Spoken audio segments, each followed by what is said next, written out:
Let's continue the lesson on page 86.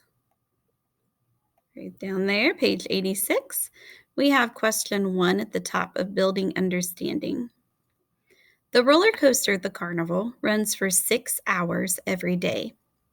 It can take 320 people for a ride each hour. About how many people can go on the roller coaster each day?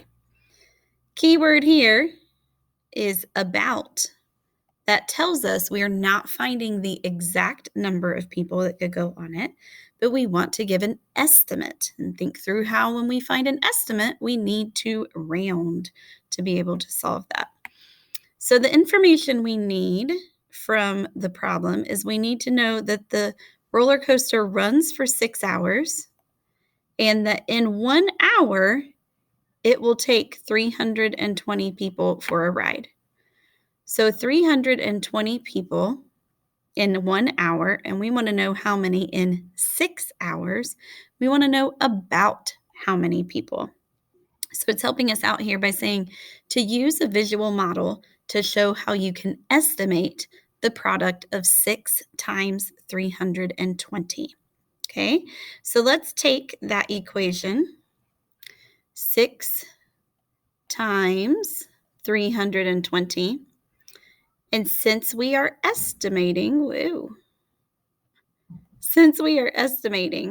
you know that we need to round to find an about how many answer. So 6 is a nice single digit number that we can leave the same. Oops, doesn't equal 6. Let me write it down here. We're going to leave our 6 the same. But we're going to take this 320 and we need to round it to have a nice, easier number to work with. Okay, we're going to go to the highest place value that the number has. So we're going to look in the hundreds place here at the 3. Find your place, look next door, 5 or bigger, add 1 more, 4 or less, let it rest. Since we have a 2 next door, we're going to let the 3 rest and leave it as a 3. Then the tens place we replace with a 0, and the ones place we replace with a 0. Okay. We took the number 320 and we rounded it to the nearest 100 to have nice, more compatible numbers to work with.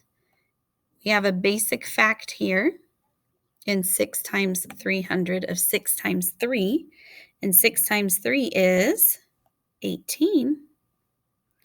And then we're going to count up the zeros between the two products that we have. And there are 1, 2 zeros there. So we'll include 2 zeros in our product. And we get an answer of about 1,800. Okay. We're asked us to use a visual model to think about. There are a couple different things you could do as well. We could think about the number 320 and where it would fall on a number line. So I'm going to make a little number line here that's showing 300 and 400. So I know that 320 lives somewhere here in between 300 and 400. So the middle line in between 300 and 400 would be 350. So something we could think about is 320.